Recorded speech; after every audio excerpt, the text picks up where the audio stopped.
அனைவருக்கும் வணக்கம் நண்பர்களே. இன்னைக்கு நம்முடைய பதிவில் தொடர்ந்து எதை பற்றி பார்க்க போகிறோன்னா, திருப்பதி ஏழுமலையான் கோவிலை பற்றி தாங்க. திருப்பதிக்கு ஒரு முறையாவது சென்று வரணும் நிறைய பேர் ஆசைப்படுவீங்க. திருப்பதி ஏழுமலையான் கோவிலுக்கு சென்று வந்தாலே வாழ்க்கையில் பார்த்தீங்கன்னா ஒரு திருப்பத்தை ஏற்படுத்துன்னு சொல்லுவாங்க. திருப்பதி ஏழுமலையான் கோவிலுக்கு ஒரு சில ராசிக்காரர்கள் செல்லக்கூடாதுன்னு சொல்லுவாங்க. அவர்கள் யார் யாருன்னு தெரிஞ்சுக்கணுமா?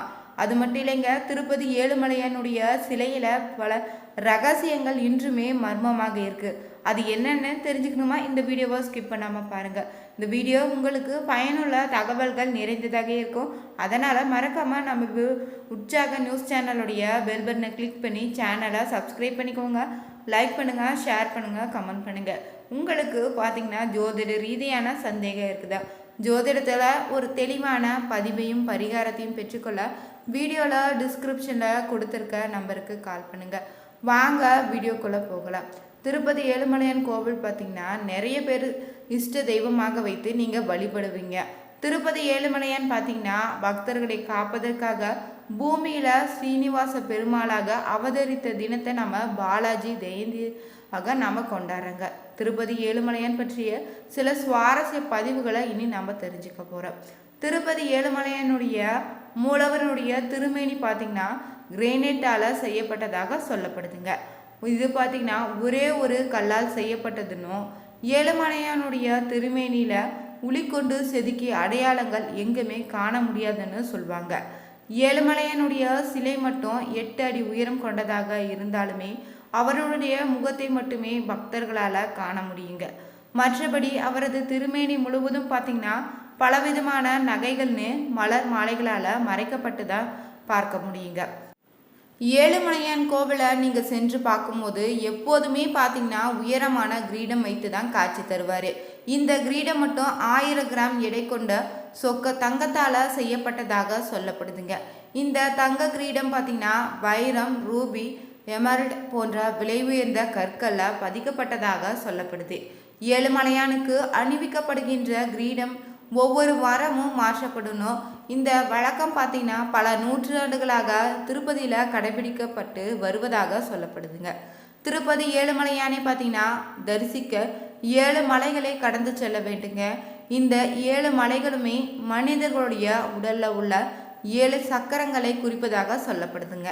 அது மட்டும் இல்லைங்க, நேர்மை, அமைதி, அன்பு, அகிம்சை, சுய கட்டுப்பாடுன்னு தியாகம் ஆகிய 7 விஷயங்களை தான் இந்த 7 மலைகள் குறிப்பதாக சொல்கிறாங்க. அதாவது பார்த்திங்கன்னா இந்த 7 விஷயங்களுமே கடந்து சென்றால தான் இறைவனுடைய திருவடி தரிசனம் கிடைக்குன்னு சொல்லப்படுதுங்க. திருப்பதி ஏழுமலையானுக்கு பார்த்திங்கன்னா தினமுமே 1000 கிலோ மலர்களால் அலங்காரம் செய்யப்படுதாங்க. இந்தியாவிலே பல்வேறு பகுதிகளில் இருந்தும் இந்த பூக்கள் தினமும் பார்த்திங்கன்னா திருப்பதிக்கு கொண்டு வரப்படுதுங்க. தினமுமே ஒரு குறிப்பிட்ட முறையில் இந்த மலர்களை பயன்படுத்தி ஏழுமலையானுடைய திருமணிக்கு அலங்காரம் செய்கிறாங்க. இந்த மலர்கள் தினமும் பார்த்திங்கன்னா ஒரு குறிப்பிட்ட நேரத்திற்கு மாற்றப்பட்டு புதிய மலர்களால் அலங்காரம் மீண்டும் செய்யப்படுதான். ஏழுமலையானுடைய அலங்கார பிரியர்னு சொல்வதாக எப்போதுமே புதிதாகவும் அழகாகவும் காட்சி தருவதாக சில மணி நேரத்திற்கு ஒரு முறை இந்த மலர்களை மாற்றி விட்டுறாங்க. திருப்பதி ஏழுமலையான் பார்த்திங்கன்னா சரி, திருப்பதி கோவிலும் சரிங்க, உலகிலேயே அதிக சொத்து மதிப்பு கொண்ட பணக்கார கோவிலாகவும் கடவுளாகவும் சொல்கிறாங்க. ஒவ்வொரு ஆண்டுமே பார்த்திங்கன்னா பல 1000 கோடி கணக்கிகளை மட்டும் திருப்பதி கோவிலுக்கு வருமானம் கிடைக்குதுங்க. தங்கம், வெள்ளி, விலை உயர்ந்த கற்கள்னு ஆபரணங்கள் கோவிலுக்கு சொத்தாக இருக்குது. ஏழுமலையானுக்கு பார்த்திங்கன்னா அலங்காரத்திற்காக பயன்படுத்தக்கூடிய நகைகள் மட்டும் தவிர மற்ற நகைகள் வங்கிகளில் முதலீடு செய்யப்படுதாங்க. அவற்றின் மூலம் கிடைக்கக்கூடிய வட்டி தொகையில் தாங்க கோவிலுடைய வளர்ச்சிக்காகவும் அர்ப்பணிகள் செய்வதாகவும் பயன்படுத்தப்பட்டு வருதுங்க.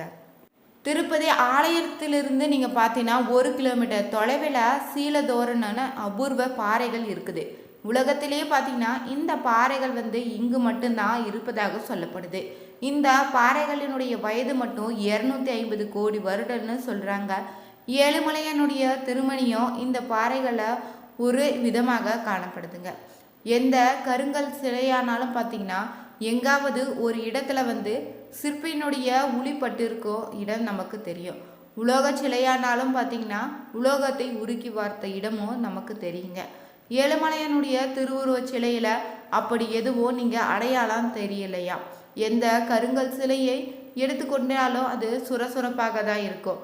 ஆனா இந்த ஏழுமலையானுடைய திருமேனி மட்டும் நுணுக்க வேலைப்பாடுகள் எல்லாம் மெருகு போட்டது போல காட்சியளிக்குதுங்க. ஏழுமலையானுடைய விக்கிரகத்தில் பார்த்தீங்கன்னா நெற்றிச்சூட்டி, காதணின்னு, புருவன்னு, நாகபரணங்கள் எல்லாமே நகைக்கு பாலிஷ் போட்டது போல பளபளப்பாகவே இருக்குதாங்க. ஏழுமலையானுடைய திருவுருவச் சிலைக்கு பச்சை கற்பூரம் சாத்துறாங்க. இந்த பச்சை கற்பூரம் பார்த்தீங்கன்னா ஒரு ரசாயனம், அரிப்பை கொடுக்கக்கூடிய ஒரு வகை அமிலன்னே சொல்லலாங்க. இந்த ரசாயனத்தை நீங்கள் சாதாரண கருங்கல்ல தடவினீங்கன்னா கருங்கல் வெடித்துடுங்க. ஆனால் சீலதோரணத்தில் உள்ள பாறைகளில் இதை தடவினால் அந்த பாறைகள் வெடிப்பதில்லைன்னு சொல்லப்படுது. ஏழுமலையானுடைய திருவுருவச் சிலைக்கு பார்த்தீங்கன்னா 365 நாளுமே இந்த பச்சை கற்பூரத்தை தடவுறாங்க. ஆனாலும் இதுவரையுமே எந்த ஒரு வெடிப்பும் தென்படலையாங்க. ஏழுமலையான் பார்த்தீங்கன்னா திருவுருவச் சிலை எப்போதுமே 110 டிகிரி ஃபேரன்ஹீட் வெப்பத்தில் இருக்குது. ஏழுமலையான் திருமலை பார்த்தீங்கன்னா 3000 அடி உயரத்தில் உள்ள குளிர் பிரதேசமாக அமைஞ்சிருக்கு. அதிகாலை பார்த்தீங்கன்னா 4:30 மணிக்கு குளிர்ந்த நீர்னு பால்னு திரவியங்களால் அபிஷேகம் செய்கிறாங்க.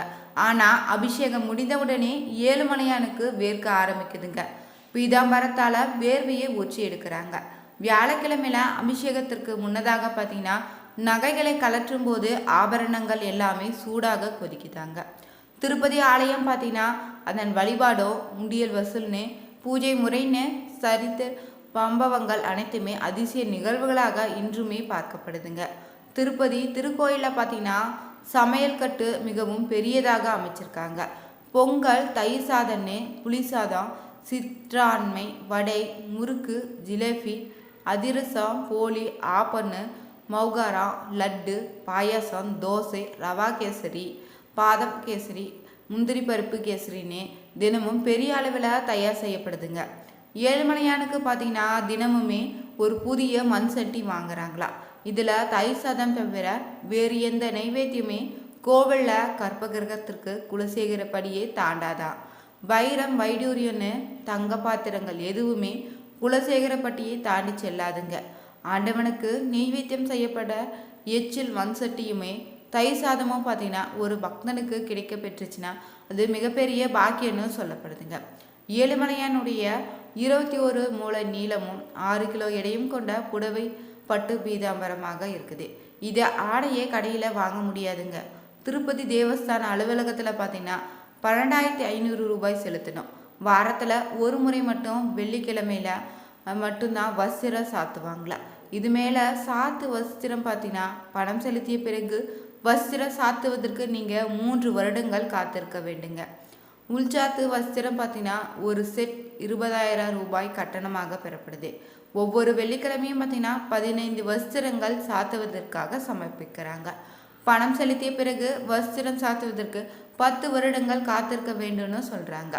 சீனாவிலிருந்து மட்டும் பார்த்தீங்கன்னா சீனச்சூடன்னு, அகில்னு, சந்தனன்னு, அம்பார், தக்கோலம், லவங்கம், குங்குமம், தாமலம், திரியாசம் போன்ற வாசனை பொருட்கள் ஏழுமலையான் திருக்கோவிலுக்காக அனுப்பப்படுதுங்க. ஏழுமலையானுடைய நகைகளுடைய மதிப்பு மட்டும் பார்த்தீங்கன்னா 1000 கோடியாக சொல்லப்படுது. இவருடைய நகைகளை வைத்துக்கொள்ள இடமும் இல்லைங்க, சாத்துவதற்கு நேரமும் இல்லைன்னு சொல்லப்படுதுங்க. உபரியாக இருக்கக்கூடிய நகைகளை பார்த்தீங்கன்னா செய்தித்தாள்களில் விளம்பரப்படுத்தி ஏலம் விட்டுறாங்க. ஏழுமலையானுடைய சாலக்கிராம தங்கமாலை மட்டும் 12 கிலோ எடை கொண்டதாக இருக்குது. இதை சாத்துவதற்கு பார்த்தீங்கன்னா 3 அர்ச்சகர்கள் தேவைப்படுதுங்க. சூரிய கடாரி மட்டும் 5 கிலோ எடை கொண்டதாக இருக்குது. பாதகவசம் மட்டும் 375 கிலோ எடை கொண்டதாக இருக்குதுங்க. கோவிலில் இருக்கக்கூடிய ஒற்றைக்கல் நீளம் மட்டும் உலகில் யாரிடமும் கிடையாதுன்னு சொல்லப்படுது. இதனுடைய மதிப்பு பார்த்தீங்கன்னா 100 கோடிங்க. பக்தர்கள் சமர்ப்பிக்கக்கூடிய வஸ்திரங்கள் தவிர அரசாங்கம் சமர்ப்பிக்கும் சீர்வஸ்திரங்கள் ஆண்டுக்கு 2 முறை சாத்தப்படுதுங்க. ஏழுமலையான் ஆண்டவனுக்கு பார்த்தீங்கன்னா அபிஷேகம் செய்ய இன்று கட்டணம் நீங்கள் செலுத்தினீங்கன்னா 3 ஆண்டுகள் நீங்கள் காத்திருக்கணுங்க. அபிஷேகத்திற்கு ஸ்பெயினில் இருந்து குங்குமப்பூவும், நேபாளத்திலிருந்து பார்த்தீங்கன்னா கஸ்தூரியுமே, சைனாவிலிருந்து புனுகுமே கொண்டு வரப்படுதுங்க. திருப்பதி கோவிலில் இருக்கக்கூடிய ஓவியங்கள் மட்டும் பார்த்தீங்கன்னா 300 ஆண்டுகள் பழமையானது சொல்லப்படுது. ஏழுமலையானுக்கு வெள்ளிக்கிழமைகளை வில்வ இலை கொண்டு அர்ச்சனை செய்கிறாங்க. இதை தவிர மார்கழி மாத அர்ச்சனைக்கு வில்வம் உபயோகப்படுத்துகிறாங்க. இந்த பதிவு உங்களுக்கு பிடிச்சிருந்தா மறக்காமல் உற்சாக நியூஸ் சேனலுடைய பெல் பட்டனை கிளிக் பண்ணி சேனலை சப்ஸ்கிரைப் பண்ணிக்கோங்க. லைக் பண்ணுங்கள், ஷேர் பண்ணுங்கள், கமெண்ட் பண்ணுங்கள். அனைவருக்கும் நன்றி நண்பர்களே.